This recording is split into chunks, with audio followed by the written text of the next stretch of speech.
classroom, waiting to go in, and I saw an airplane hit the tower of a TV. You know, the TV was obviously on, and I used to fly myself, and I said, well, there's one terrible pilot. Because you're making up, Rosie O'Donnell like scandals that says that 9/11 was an inside job. Well, why are you not allowed to ask anything about it? No, why, when you approach the government, I approach the government. I read everything possible. I watched all the hearings. You're right. I haven't read. You looked at my reading list. Have you read the 9/11 report, and you think it's a piece of fiction? No, I believe everything in it. I believe my government's never lied to me, have they? Let's see. Where should we start? The Gulf of Tonkin incident. Now that took us into war in Vietnam. They've now admitted it was a lie. So 58,000 of my generation were killed based upon a lie. But that doesn't count, does it? Why didn't the FBI or NIST examine the wreckage for explosives? Why wasn't Ground Zero considered a crime scene and sealed off and processed accordingly? Why was crucial evidence of melted structural steel suppressed and not even considered? Or worse yet, allowed to be carted off and destroyed. Heat up on the next help as I keep losing it. 3, 2, 1. You're on. We apologize, having some technical difficulties getting cells down here because a good deal of our cell transmission comes from the top of the World Trade Center. And you can see the black smoke continues. I'm going to give you a live picture down Church Street. Fire crews now walking back toward the scene. We have seen them all morning trying to walk away because what happens is every time a little piece of the building comes down, a huge black cloud comes at us, making it almost impossible to breathe or see anything in front of them. But now, at least for the past couple of minutes, it has been clear from this space back on Chambers in that area. So now they're walking back toward the World Trade Center. And as we keep letting you hear the personal stories, the survivor stories of exactly what happened inside the World Trade Center when that first plane went in, and of course the collapses since then, we're going to bring more of those to you now. Barry Jennings, you were on the 8th floor, you work for the City Housing Department.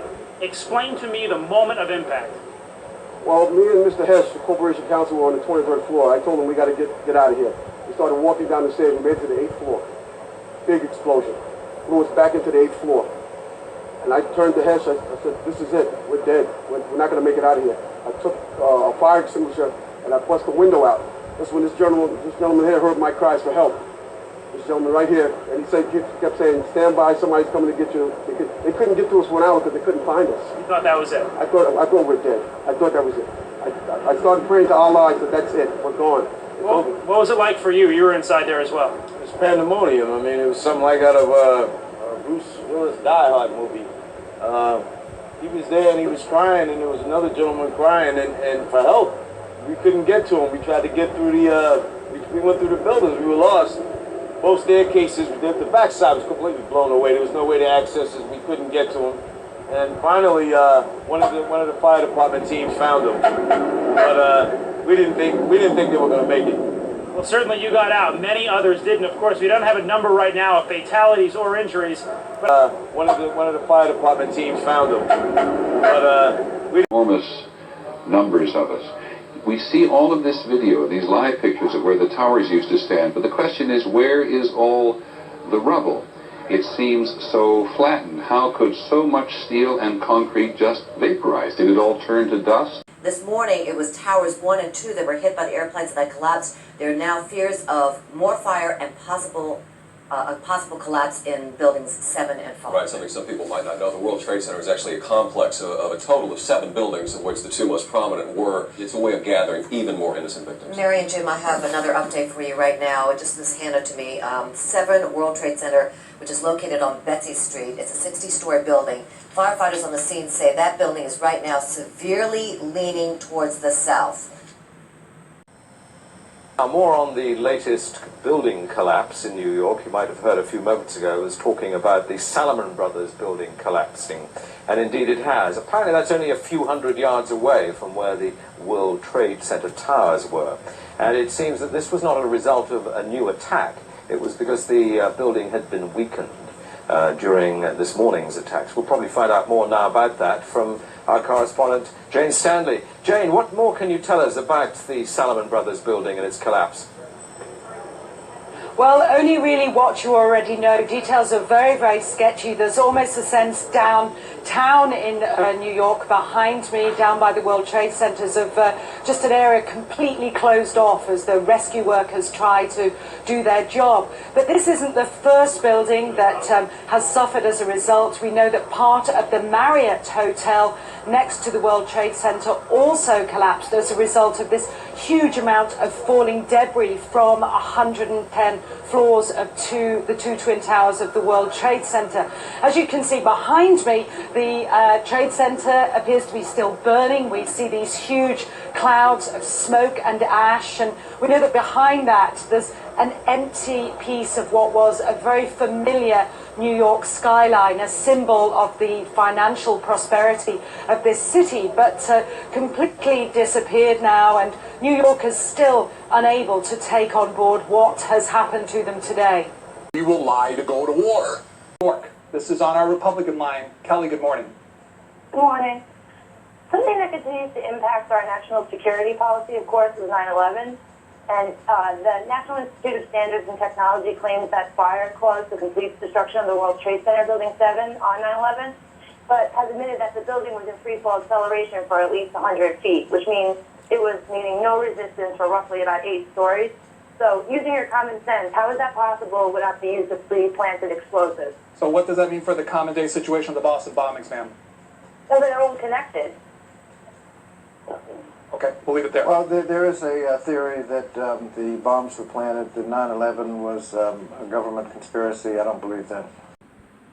There it is. That's the inside of Building 6. The walls are intact, the basement is intact, and nobody has a friggin' clue what to do this. I wonder what's going through his head. There's no desks, there's no chairs, no office furniture, there's no bathrooms. Everything is rusted, everything is hanging symmetrically straight down, and the floor is intact. Does it look like any big chunks of metal came down here and smashed all this in? What smashed all this in? If it got smashed in, nothing, say, or you would see it here right now. The basement's intact, the walls are intact. And so this is something, you know, I can't explain it. It's not a nuclear explosion. It's not nanothermite that done something like that. It's not an air blast over it or some kind of obvious thing. There's people everywhere. Nobody knows what happened to this. It's a big friggin' mystery. And it's certainly not explosives. It's certainly not some kind of incendiary devices. It's not some kind of kinetic energy devices. Even though you see how everything is hanging, but it's not kinetically smacked apart and blown apart. Everything is symmetrical. So there's no, and everything is, all the offices are empty and void of the floors and the wall boards and doors and any kind of framing. It's just totally missing. This, you can see in here, is what the only thing I've seen with ceilings left in it, just that one little corner section over here. But everything else is obviously missing. And that's where one of the towers kind of almost spilled over, and people said that's what crushed the inside of it. But now we finally see that that certainly wasn't a factor. Nobody knows what happened here.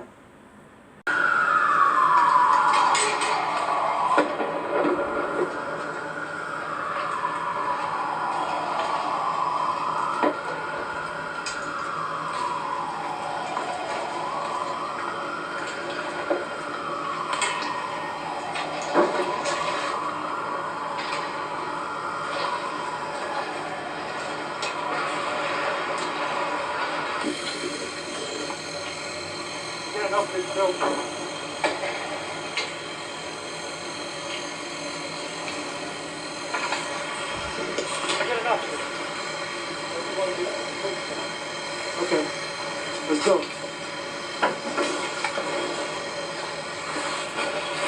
No, go low to the corner.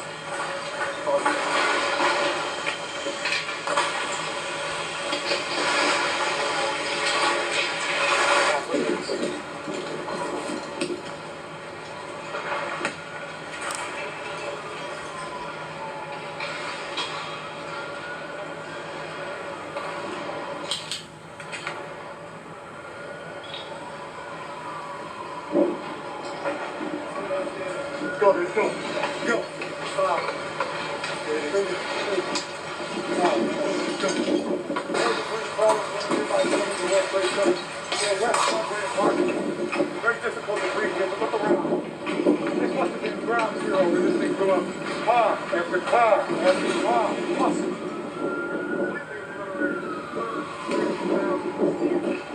He's gonna go. He's gonna Other go. Yeah. Okay, this is like. Why are they pulling us out of here? Because the lean tower is leaning. The north tower. The north tower is leaning.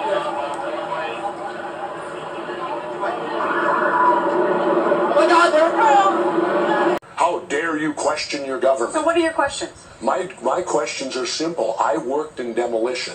I'm a former frogman, underwater demolition team. I know how to blow things up. How could the buildings fall at the rate of gravity?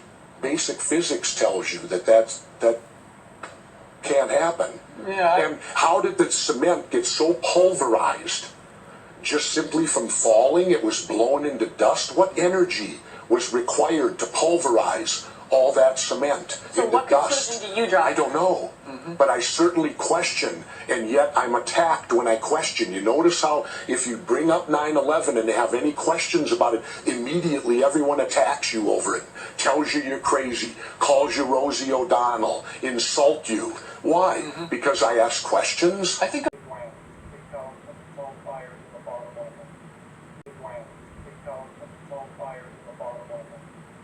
How dare you!